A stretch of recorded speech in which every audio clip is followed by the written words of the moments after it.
Hello, everyone, and welcome to Fiscal Foresight. We are very pleased to welcome you to today's Futures Friday. Now, in the way of a setup for this, some of you know that my first degree is as an economist. I was trained as an economist, and as I have entered the world of the public sector, my nose is always smelling for the money. Like, where does the money lead? You know, follow the money. And if you follow the money, you often see the priorities, but not always. Sometimes the money, where the money is just a historic remnant of where the priorities used to be, not where they are now or where they maybe should be in the future. So over the course of the last couple of months, several things have happened. One is I've started to work more closely with Jon Johnson, our featured guest today. And the more I listen to his background in priority-based budgeting, and the more he listened to my background in foresight, the more we were like, are we a Reese's peanut butter cup? Does your chocolate and my peanut butter just fit so perfectly together? And we're going to be exploring that today. But the second reason, the second huge driver for having this event on this day is the rescue plan and all of the resources that will be flowing, the unprecedented resources that will be flowing to state and local governments.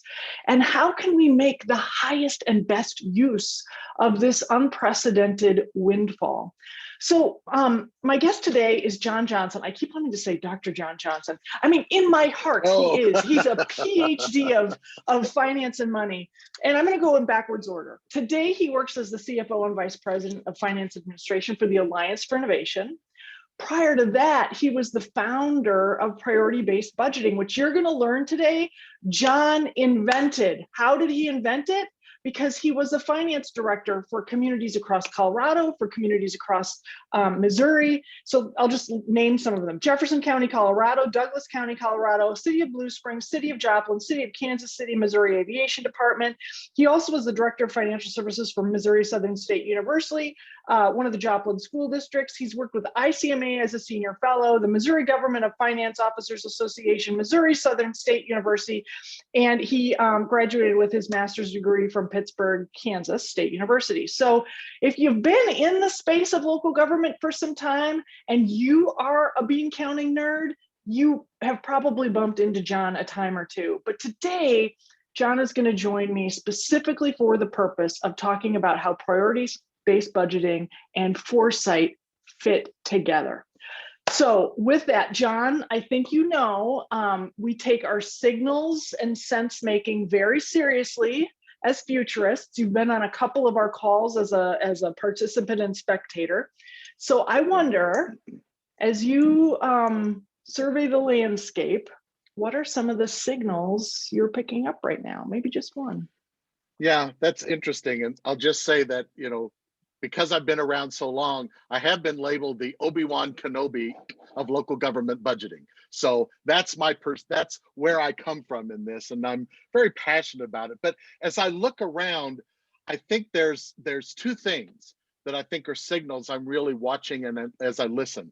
And one is about the uncertainty and the unknown. What's it going to look like when we come out of this? What's going to happen? What is the revenue impact going to be? That uncertainty and that unknowing has been the environment we've been living with for so long. And it's probably not just going to be back to normal. I think the other thing is the unrest and upheaval in our communities that has such an impact on our local governments. What are we going to do about all those issues? And the problem is, it still comes down to trust, transparency, and accountability.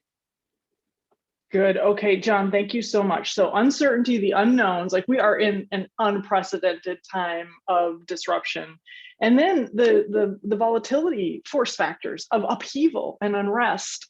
You know, I'm up here in the upper Midwest, and Minnesota is just that way. And it feels a bit like a powder keg again, just not knowing how things are gonna possibly, you know, catch fire again. So with that, the main chat here today, Jon, for those of the uninitiated, and as I look at the participant list, there are some who may not know or who learned it, but can't quite remember what priority-based budgeting is.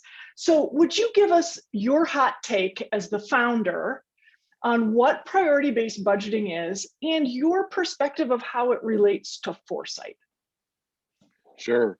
I think what I realized as I was doing one more budget season, I think it was budget season number 32 or 35, and realizing we've got to do something different, because what budgeting has turned out to be is an accounting exercise, and everybody goes through it, and then once it's done, they just do whatever they want to do. And while I am an accountant, I started out as a political science major, so I'm always interested more in, well, what's the purpose? What's the strategy? And I realized that we do so much work in strategic planning, strategic visioning, strategic foresight, but how does that relate to the budget? It doesn't. They didn't even touch on my bookshelf.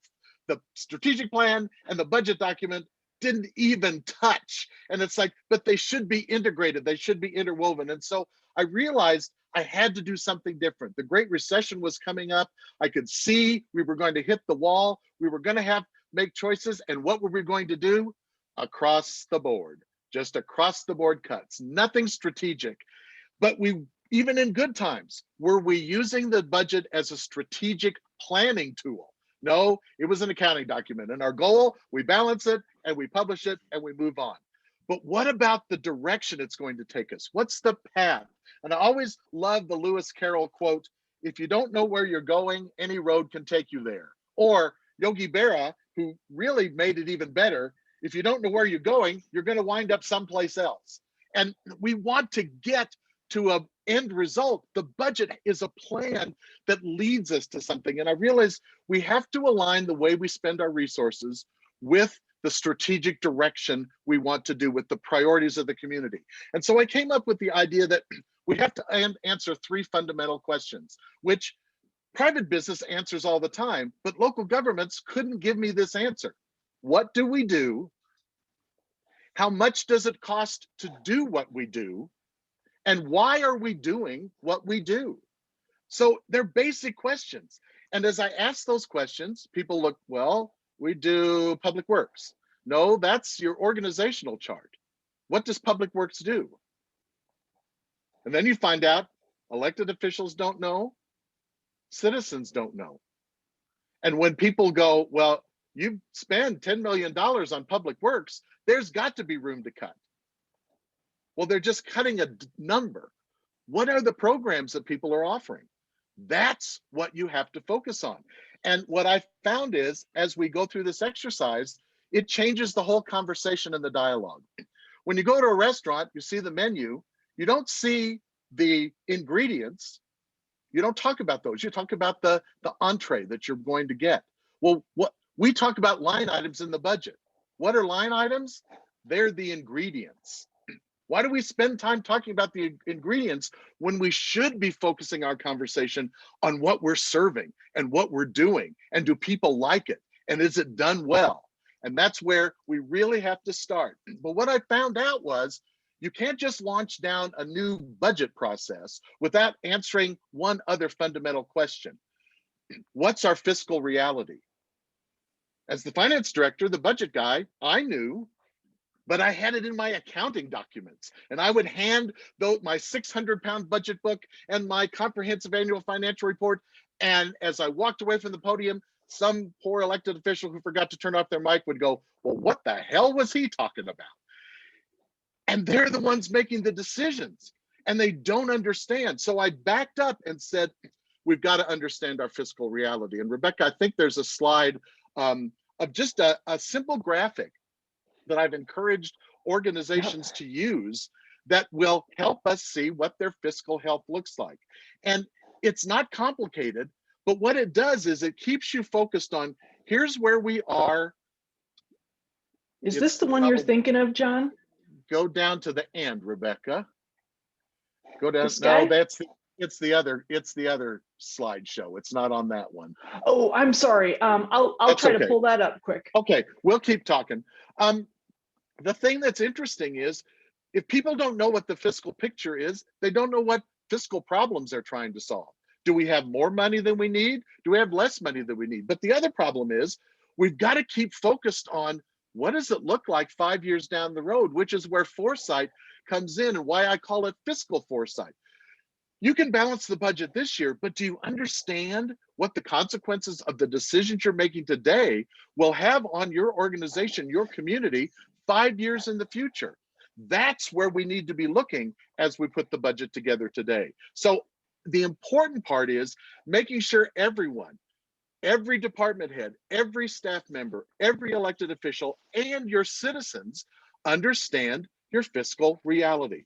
And we need to make sure they see, here's what it's going to look like 5 years down the road. Long-term financial planning is critical to keeping your organization sustainable. We can't just do the short-term gratification of balancing the budget today and then being satisfied with that.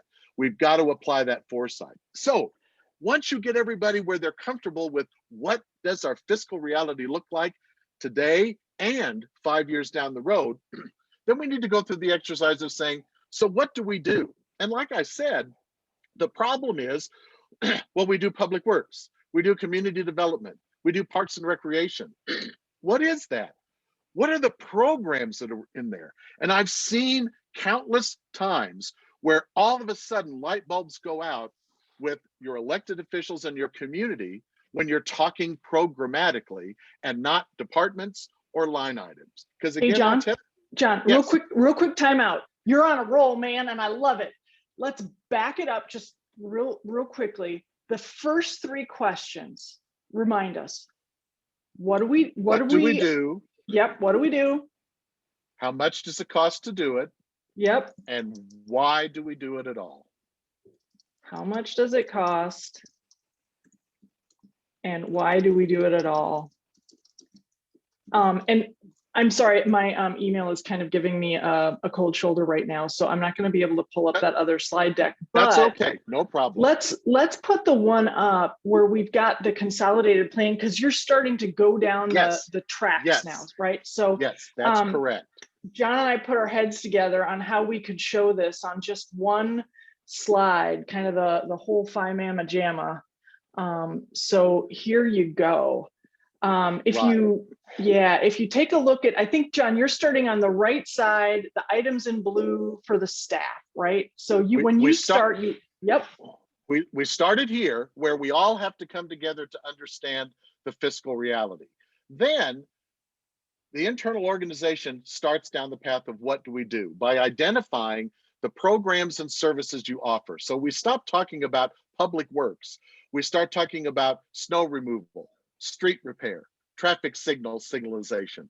We talk about all the things that are public works. And all of you that work in local government, your public works department looks different than the person next door's public works department.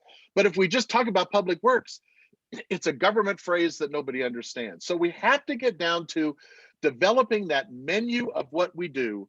So number one, we get credit with our community of all the things that we offer. They don't know. They know our org chart. So we've got to make it clear, and especially with our elected officials, they've got to be able to talk about our budget in bite-sized chunks that are meaningful. And that's where we get to a programmatic discussion. So what do we do? Our programs and services. But then the next thing that local government has historically not done a good job of understanding is, well, how much does it cost to do what we do programmatically? And think about it. We set fees, but we don't know quite what the cost of that program is that we're trying to recover the cost with the fees. And so we've got to have a good idea of the fully loaded true cost of doing business. How much does it cost us to offer those swimming lessons? How much does it cost us to do snow removal? What are those big chunks of dollars that are going to some big programs? We can't look for efficiencies unless we know how much of our resources are going to something. So that's why knowing how much it costs to do what we do, it's not enough just to know what we do, but how much it costs. Now, this isn't a precise accounting exercise. This is based on cost allocation principles where you come up with an estimate. Your budget is not based on actuals, it's based on your best guess. That's what these program costs can be. What do we think we devote our resources to?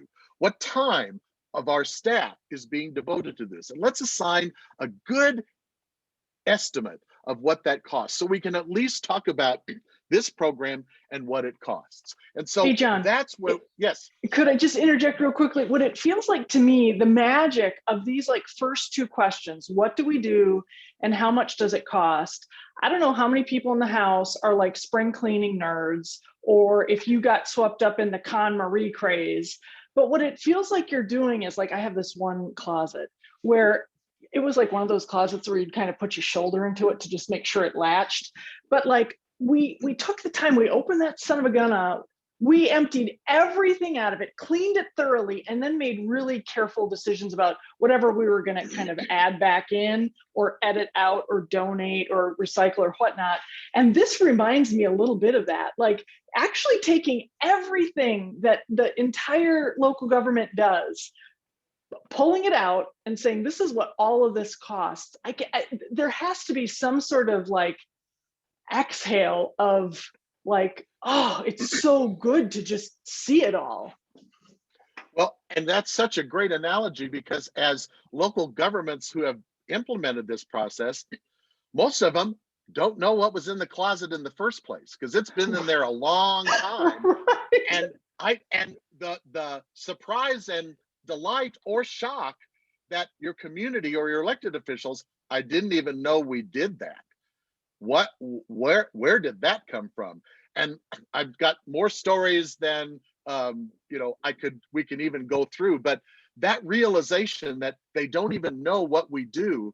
Well, to an elected official, we're not setting them up for success if it's a mystery. If we do something in that closet, but I don't know what it is. They're asked those questions, but they believe there's something mysterious behind there, and there's something we can get rid of. Well, spread it out and have the honest conversation. Where are there duplicates? Where are there things that are just so outmoded and worn out that we shouldn't be doing them anymore? And then you can also say, and what isn't in my closet that needs to be? But you can't have that conversation until you really have that broad understanding of everything we do and how do we value it? What's that cost? So that's a great analogy, Rebecca. Yeah, thank you, John. So one of the things I wanted to I'm going to kind of pull us along a little bit just to make sure we've got some questions popping up in the chat. I want to make sure we have time for those. But, after things are pulled out of the closet, which is, if you guys are following along at home on the chart, the first two blue boxes, what do we do? How much does it cost to do what we do? There's this beautiful interplay now with this next question of what are we doing that's highly important to us? And you can see the diagonal arrows to this parallel stakeholder process of having your stakeholders talk about what's important to them. And this is where some of the magic of visioning and foresight and engaging your community in a conversation about what kind of community do we want to be in the future, that can help the local government, right, decide what the top priorities should be. You can't make good choices until you understand your why.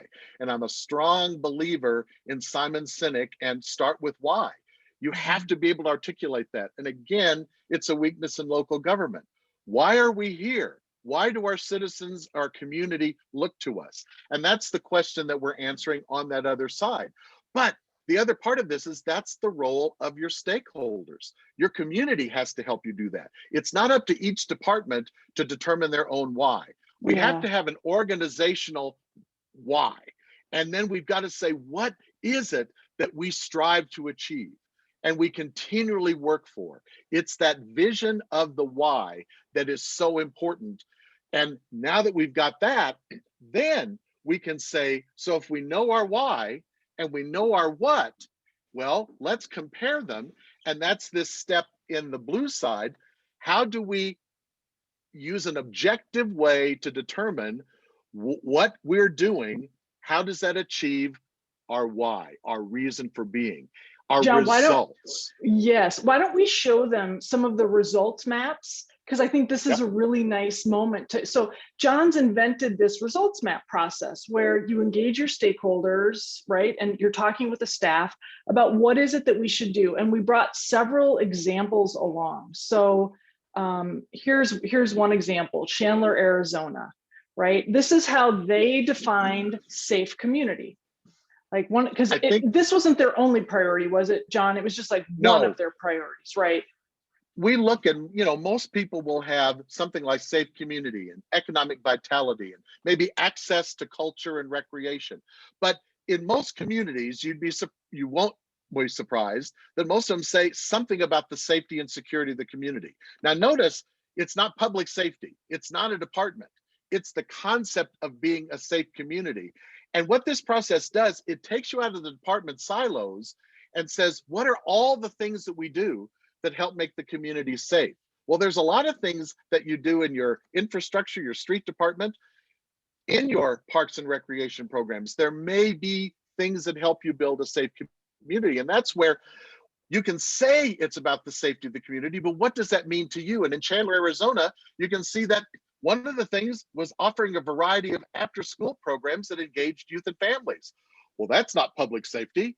Of course it isn't. But because they had a lot of dual parents working, there were kids that were left to their own devices after school. And as the mayor said, they were getting into a lot of mischief. And some of the older citizens didn't feel very safe because they were walking the streets and walking the mall.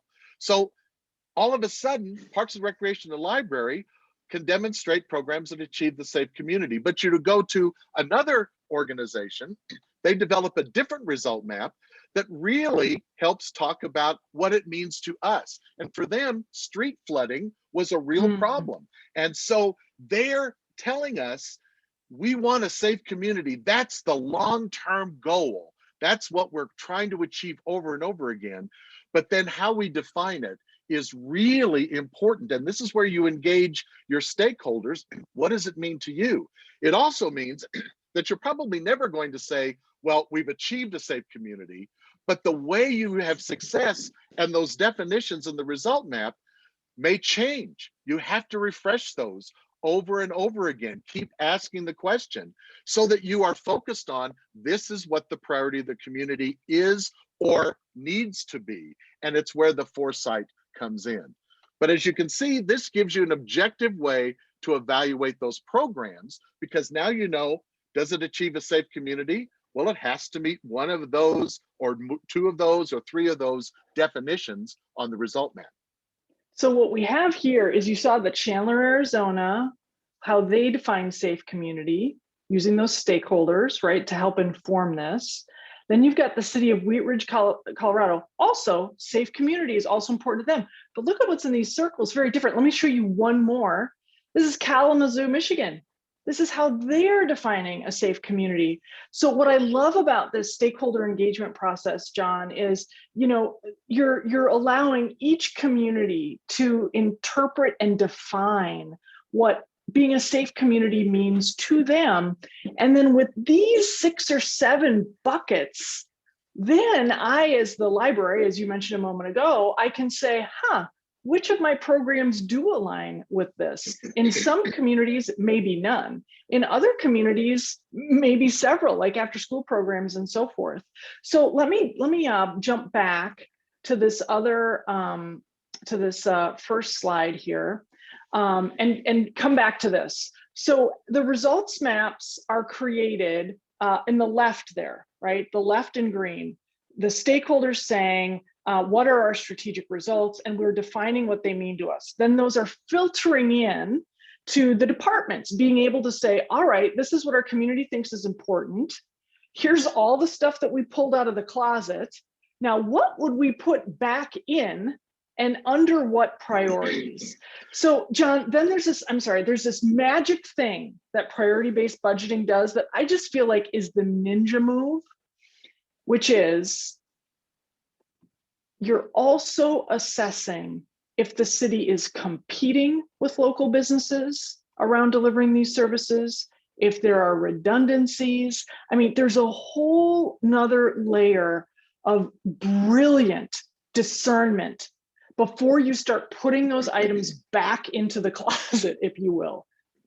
Well, and I would, to further your analogy, Rebecca, we build different closets. So you don't put the programs back in the library closet, you put the program in the safe community closet, or the reliable infrastructure closet. So you're able to then say, these aren't about, because frankly, your residents don't care who offers the program.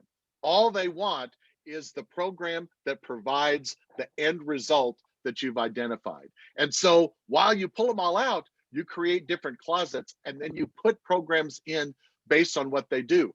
And this process, then you're going to have several programs, many programs, that there's no closet to put these in because they don't achieve a result. So you just don't stuff them in someplace. You have an honest conversation about, why are we doing these if they don't help us achieve our results? And it helps you sort them out so that you can really see, if I have to make a choice, do I do an across the board budget cut that makes us mediocre government because we do everything a little bit less? Or do you have the honest conversation? And in that pile may be things that you say, well, this is something somebody else can do. This is something that we don't see the same level of demand we did in 1962 when we started the program. You have honest conversations. It's not about it sorts it out automatically. You have a conversation. Maybe that program that you can't put in a closet is mandated by the federal government. Okay, we have to have a closet for mandates that we can't get out of. But find the reason why you have to continue doing it. And I will tell you, every organization I've worked with, there's a pile of stuff that they go, why are we doing this? Yeah. And then you can make an objective, informed, data-driven decision about where to reduce your resources, or like the city of Boulder, I need to start some new programs. I have new money. Well, I've got all these resources that don't fit in a closet. How do I retool? How do I retrain so that we can do this? And that's what Boulder did. They needed $3 million to start some environmental programs that they didn't have the money to do. They shifted resources and used that to start $3 million of brand new programs with no new revenue, without increasing taxes, just by reshifting and asking the question, could we use these resources in a better way? So that's where you make the choices of how you're going to put your budget together based on, are they achieving the things that are important to our community? And then secondly, for the foresight, you never start a program again that doesn't fit into the results you want to do. Because what do local governments do? I've got new money, let's start this program. Well, have the conversation. And again, Boulder was the prime example. Instead of just saying, send in your budget requests, what they did was they say, send in your budget requests that tie to the results that we want to accomplish. And if you can't do that, they're not even going to be considered. We're not going to ever start anything that doesn't have a direct tie to the long-term results we want our community to achieve. John, that's so great. You know what that reminds me of is, like, anytime, a lot of people complain about not having enough time. And then the old Peter Drucker rule of, like, well, track every minute of your day, see where your time goes. And people are astonished at where their time goes. And then you say, how does this track to your priorities? Oh yeah, I guess I'm not spending any time on my health, even though I say my health is important. I guess I'm kind of ignoring my kids, but I say my family is important. So that idea of linking intention and resource together, right? So in the case of priority-based budgeting, it's, where do we want to be? And how are we going to fund those things, use our resources in a way that's going to fund where we want to be, not use our resources just to prop up the programs that we've always done. I loved your example of, the program that was started in 1967. When I got married, I found a sweater in my wife's closet that was from about that same year. And I was like, honey, well, she hadn't gone through her closet. Okay, so you mentioned a little bit Boulder, Colorado. I wonder if you would share the story of another community where some real light bulbs went off. Yeah, I think I've always brought to mind that many organizations, for example, started down this path because they just thought, well, this is a great strategic way to do things. And then when they started, the Great Recession hit, and all of a sudden they're faced with some serious decisions about what are we going to cut from our budget. And what this process does, it asks the question, what do you want to keep rather than what do you want to cut? And that fundamentally changes the way you approach everything. You're looking at it saying, what do we need to keep to meet the community's expectations, to fund the priorities that we have? And so Walnut Creek, California was one of those cities. When we first started this, they had no financial problems, but all of a sudden it hit. And because they already had all this infrastructure of their budget ready to go, they could easily shift to start making the decisions. And the story that's most heartwarming is they had to make some serious cuts. They had to do it. And one of the things that they realized is we spend a lot of money on facility maintenance. We have a robust facility maintenance department. Well, they started looking at it and did the work. You have to do the work, and decided that it would be cheaper to just contract that out with businesses in the community and let them do it, because that will cost us less than it will to run our own department. Now, the cool thing about that was, because they went through such a transparent process, they had a dinner and all the facility people were invited to say goodbye. The city manager got them, said, "I'm so sorry." And they stood up and said, "While we're very sad because this is a great organization, you were so transparent. We understand why this was the right decision. So we're not upset." And the other cool thing was they tasked their human resources department to turn into a job placement bureau to help these employees. And one of the things they arranged was, here's the good employees. Let's see if those contractors who now we're going to work with to clean the facilities. So a great majority of those folks, all they did was they had a different shirt, but they were still cleaning the same facilities and they were still secure. So it led to so many different decisions. And in Walnut Creek, they also started talking to the citizens about not how much we spend on public works, but how much do we spend on a safe community, and what are those programs?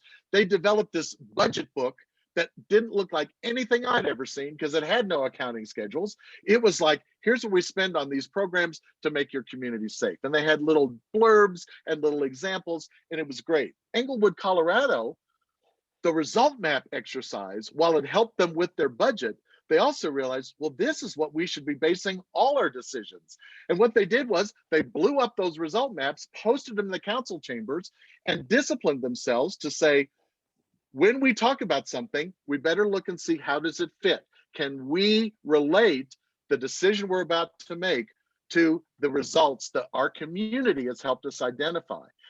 They sent that, those wonderful council sheets that we always have to fill out and send in so that, all the details. The first thing on them was, please explain the results that we're accomplishing with this initiative, this act, this resolution.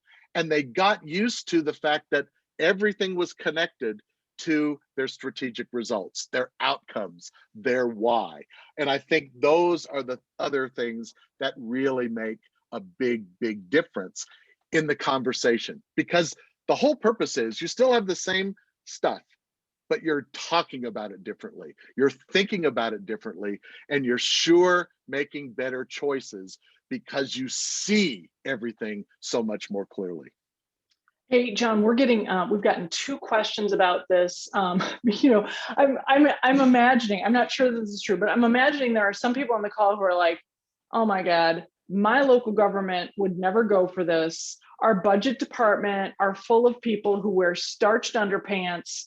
They don't want the strategy book and the accounting book to touch each other. That would make their palms sweat. Could you speak to, you've worked with over 100 communities on priority-based budgeting.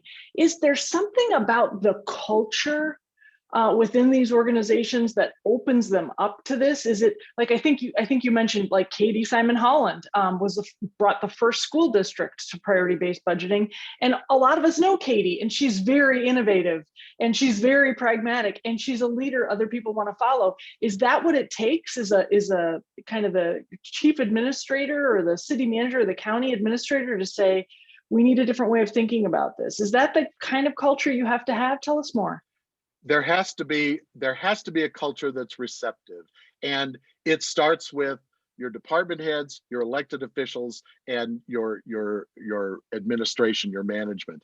And you have to really work to make sure everybody's on board, because if they're not, some way it's not going to get there. And it was always fascinating to me that when we first started this, I would do presentations and workshops, first at GFOA, and then I branched out to ICMA. And of course, the Alliance was letting me talk to everybody in the organization. And then also National League of Cities. We were making the presentation. And what always fascinated me was I'd finish and people were going, light bulbs have gone off. But I was talking to the 3 separate groups, and finance directors would tell me, well, this is really great, but my city manager will never embrace this. Or I talked to city managers and they say, well, this is great, but I'll never get my elected officials or my finance director to think about this. And then I talk to elected officials and they say, well, we love this, but we'll never get our staff to go this direction. And I thought, if you just all go in the same room and listen together, you all are resonating with this. And that's the secret, is you've got to make sure it's not just something that the finance department pushes on you. It has to be embraced, and you've got to have the conversations. The organizations that successfully implemented this, it was because they wanted to do something different and they were going to accept that. So it takes time. When I created it with the folks in Jefferson County, our goal was we had to get people to trust the process, and that took time. So it's about creating the culture of trust. The finance folks are not there to screw you. They're not there to do this in the secret room. It's all out in the open. But you also have to have drivers that aren't just the finance department or aren't just the city manager. Everybody has to do it. And the thing that I think is most critical is the elected officials have a role. And I'll tell you, in talking to elected officials, the biggest complaint is, I don't know anything about the budget process until they hand this draft 600-pound budget book on my desk, and then I'm supposed to talk about it. They don't know what their role is, and what they believe it is we're just supposed to rubber stamp whatever staff came up with, and they don't like that. And so there's resistance that we can curtail by saying, here's your job, and this is where we want you to focus. So so let's take that down a level. So you've got finance directors, electeds, and the CEO of the organization, if you will, all putting their stamp on it, saying, this is going to be transparent. You're going to learn to trust this process.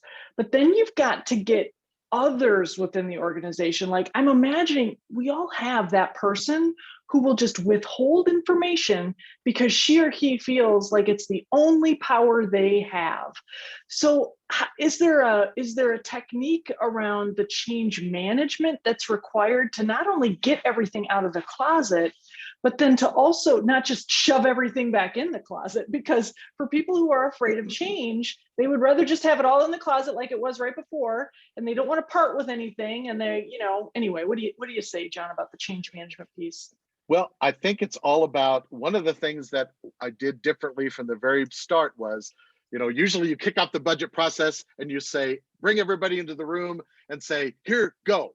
And you give this manual. I went and met with every department. I talked to their staff, and I really said, let's talk about what your fears are. Let's talk about this. And I didn't really say, here's the whole process, go. I said, let's do step 1. And if we get through step 1, then we'll move on to step 2. But we won't move on to step 2 until you're comfortable with step 1. So we started developing the programs and services, and we went back and forth. And the nice thing is, you're going to know, well, this isn't really a program. There's some, it's not black and white, it's artistic. And so you get to be art. And the other thing, you set the expectation, which Jane Brodigan in Boulder was the first city manager, and I was so thrilled. She got up in front of the whole group that we had together to introduce them to this, and she said, the first thing I'm going to tell you is, I am not expecting perfection. I am not expecting total accuracy. I want you to give this your best shot. And maybe over the next 2 or 3 years, we'll keep perfecting it and perfecting it. But if we wait until Jupiter aligns with Mars, we'll never get started. And so let's just start realizing there will be mistakes. There will be things that we'll keep learning. So that permission to make a mistake, to not be perfect, to not be precise, was what got people so they weren't afraid. Because that's the problem. If I make a mistake or I reveal too much, I'm going to be punished. Yes, And we have to exactly. take the punishment out and put in, you're participating because we want you to have a say in your own destiny. That's Mhm. why you have to have the departments involved in this process. It can't be something that the city manager's office does or the budget staff does or a citizen committee does. They have to roll up their sleeves and do their very best. And then you just evaluate. And that was one of the roles I could play. I could say, well, did you think about this? It's always asking the question and reaching the point where it's where we need to be right now. But next year, let's do this or let's do this. So it's an iterative process, but you get people to trust that they won't be harmed, they won't be hurt, but they'll understand what we're trying to accomplish. Oh, John, you're like the minister, right? I mean, like you're just making people comfortable at every step along the way, putting in the time to really deeply hear them.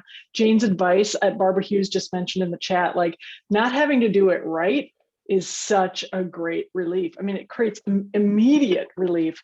Greg Sund asked a few minutes ago, he asked about what do you do when you've got people in departments or, within the city who are saying, I'm not going to be here 5 years from now. Why should I try to build towards this brighter future? I'm sure you've run up against that a time or two. Yeah. And hey, Greg, it's good to see you again. It's been a long time. The it's identifying that there may be individuals who aren't going to engage in this. Well, that's also part of this process. You're really finding out who's bought in, and it gives you that insight into whatever process we do, they're not really the strategic thinkers that we need. So it helps you start evaluating where we might need to make some changes. And I use the analogy, sometimes you have people in the boat that you say, you're rowing against us, so just stop rowing. We'll take you along for the ride. Just don't detract us. And you keep the organization moving. So you do your best to find the people. And that's where the most successful organizations actually formed these cross-functional teams of people that weren't necessarily all department heads that helped guide the process, because then you had the input and they helped you also bring along those departments. And so sometimes it isn't the department head that's the best leader. It's sometimes one of those strong people on your staff that will take this on and champion it. But it's important, you've got to have that cross-functional feel. Everybody has to feel heard and everybody has to feel that their input is there. And I think that's where we've seen the most success. They start thinking as an organization and not as an assembly of different departments fighting for their own turf.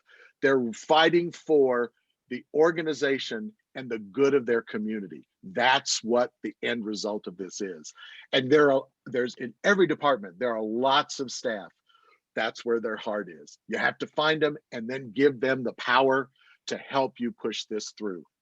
Oh, that's such a great answer. And, John, from my perspective as a futurist, what you've just described about how figuring out what all your programs are and where there are redundancies and, where you may be at cross purposes with each other does build that, I think we'd say intra-departmental, right? A cross-departmental awareness, like that consciousness of like what's happening everywhere in the organization.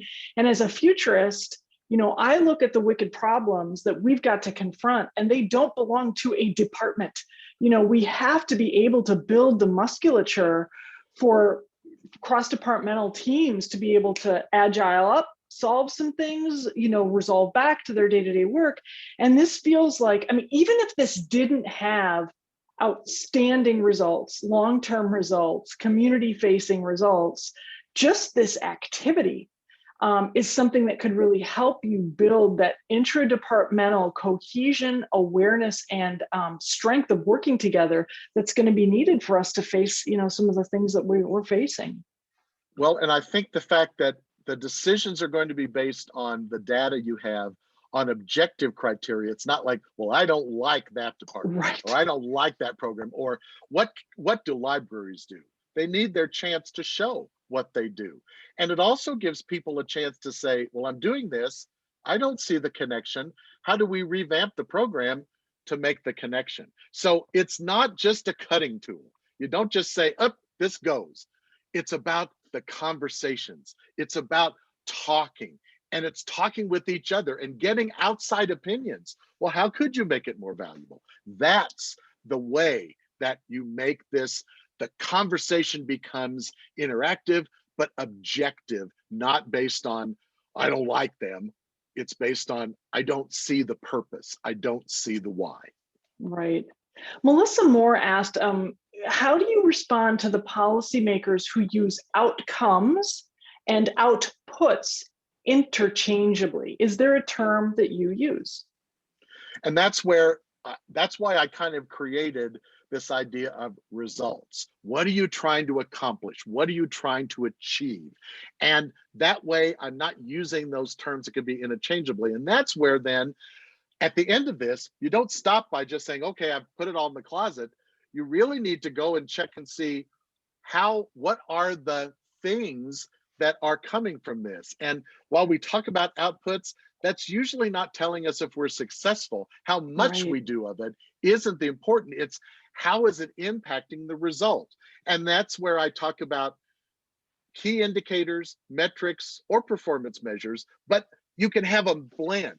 It may be enough to just do a community survey. Do you feel safe because of the streetlights? And if the answers are yes, well, you don't have to do a lot more measurement. You don't have to look at the spacing. So you really come down to what's going to convince me that this program is achieving the result, and not just me as a department, but what's going to convince my elected officials, but more importantly, what's going to convince my community that I'm showing we're getting the result, not the outcome, the result that we want. John, it feels like a good time to show this last slide that you know the one I'm talking about. It's the bar chart where we've got a really big bar on the upper left, we have a really tiny bar on the lower right. So I'm going to go ahead and share that now, and I invite you to tell this story. It's pretty powerful, and I think something that we can all kind of identify with as well. So the slide is saying align the budget with community results. Go ahead and tell us the story. Well, as we did the work, and I was inspired by several communities that said, but how do we tell the story about where our money is going at a result level? And so we started this with, actually the first time we used it was in Humboldt, Saskatchewan, with a dear city manager, Roy Hardy, who believed in this process so much. And we showed a similar graph like we had with South Jordan, but the story was all the same. At the end of the process, said, now we know what your array looks like. We've got all your programs and what they cost, and we've associated them with those programs that help you achieve that result to the highest degree.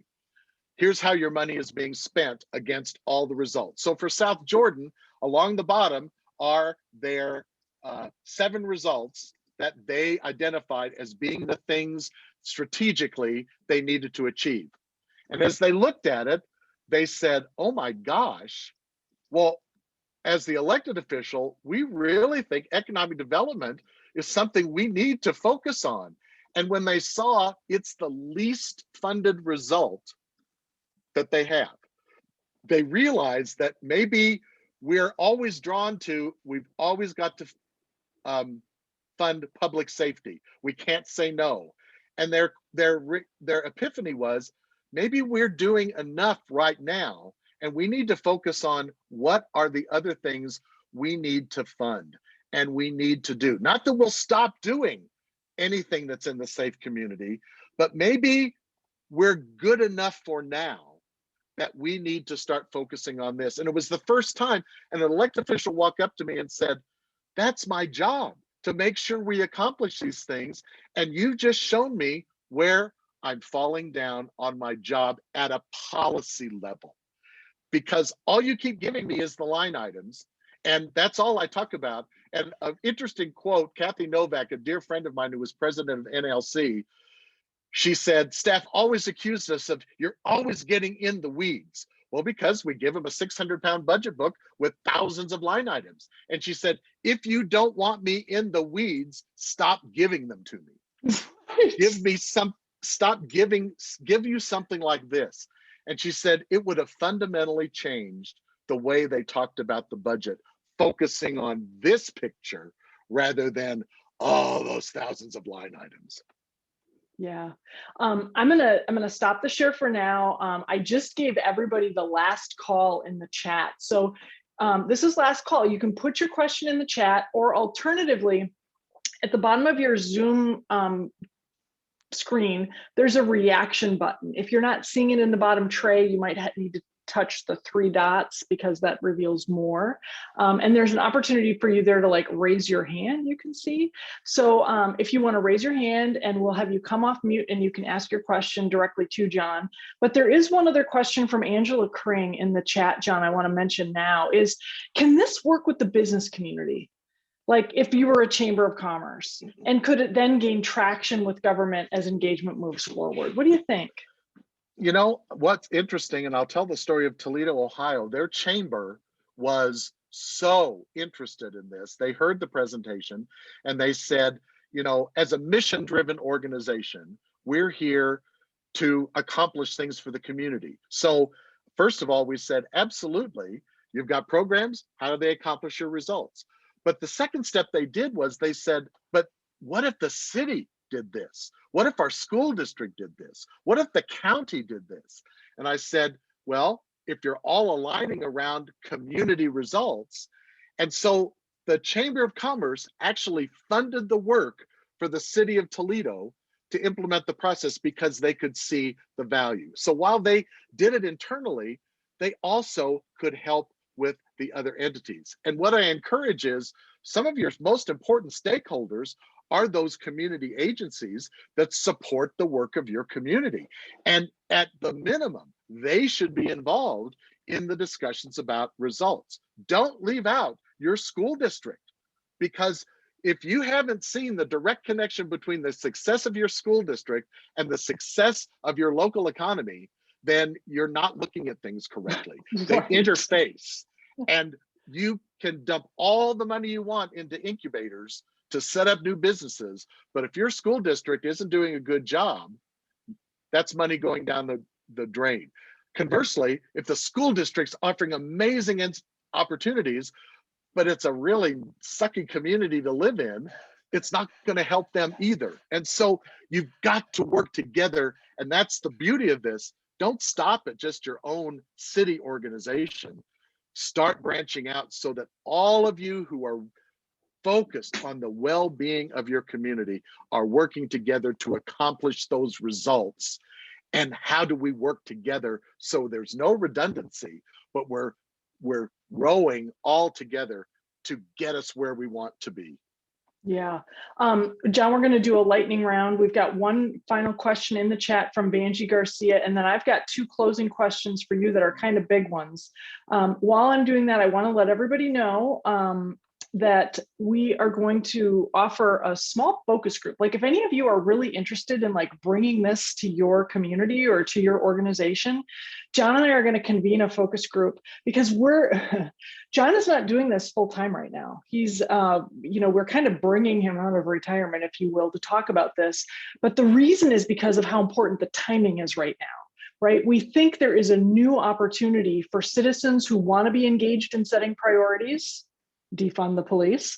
We think there's a new call for getting our poop in a group to make sure that we're actually funding things that matter to our stakeholders. And as this money rolls in, we want to give communities the tools to do this right. So we're trying to also sort of stress test if there's interest in building some legs underneath this capacity. And all of you who are registered, you're going to get a follow-up email from me, and you'll have an opportunity to sign up for a focus group with John and I. But the first question from Vanjie is, can you start PBB outside of a budget cycle? I'm guessing the answer is yes. There's no reason not to.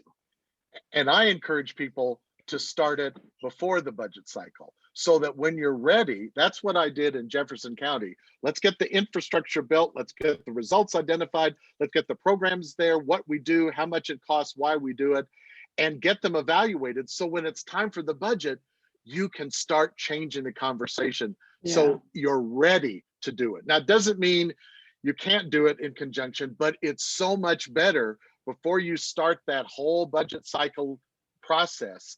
Have your infrastructure in place so you can start with a different conversation. So I say, you know, as soon as you get done with the budget, take a break for a couple of months and then launch into this process. So when you're ready to start the budget cycle, all this is in place to influence the conversations.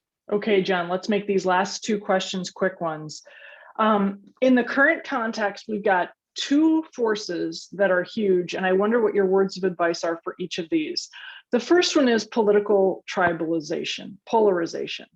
How does PBB feed into that, solve it, heal it, move beyond it? And the second force is, of course, the American Rescue Plan and all the money coming in. So very briefly, we've got about 3 minutes left. Could you respond to those two?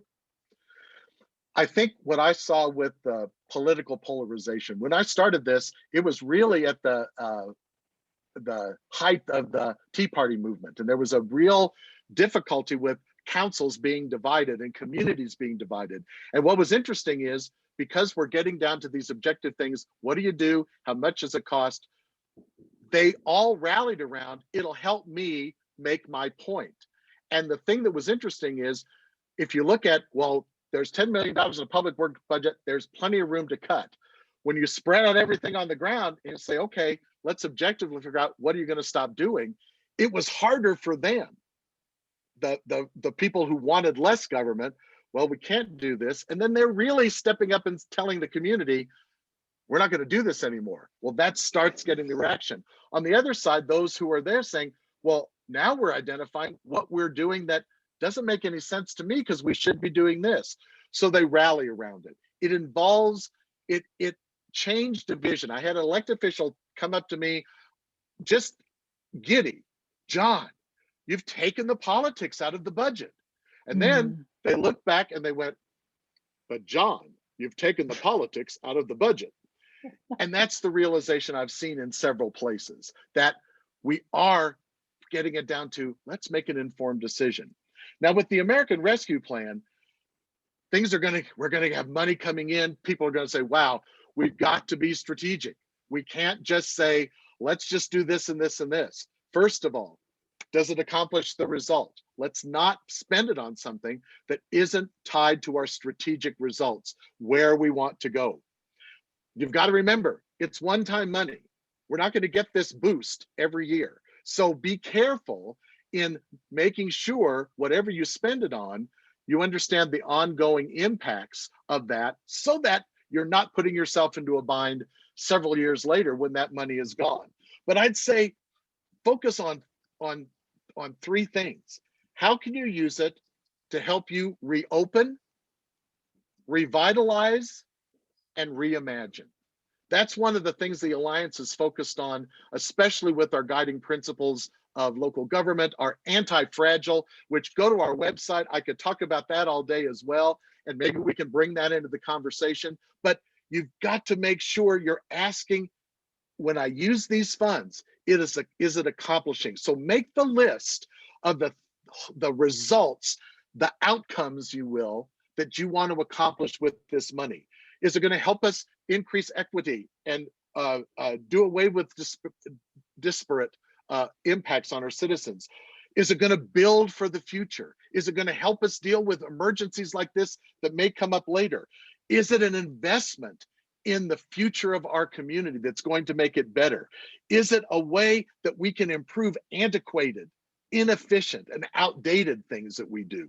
So really, can we address some historical problems of a one-time nature that are draining our ability to provide ongoing services? Make that list of questions and make sure that whatever you use the money on, you don't have to spend it all in the first month. Be very specific. What is it you're going to do with the money? And what is it that you're doing that will accomplish the results? Don't spend it if it's not tied to your strategic vision, your strategic desire for where the community needs to go. Great job, John. Thank you, thank you, thank you so much. I'm going to ask you to email me those final questions you asked, and we'll put those in the email to everybody. I know it was a lot to take down in a quick amount of time. So clap, clap, clap. They're already lighting up the huzzas in the chat, John. You are a treasure. We are so lucky to have you. And I'm looking forward to seeing how we can bring more of this fiscal foresight to our partners. Thank you, John. Thank you so much. Thank you, Rebecca. I appreciate the opportunity to talk to everybody. You bet. Take care. They loved Bye. it. They loved it. See Thanks, everybody. everyone. Thank you.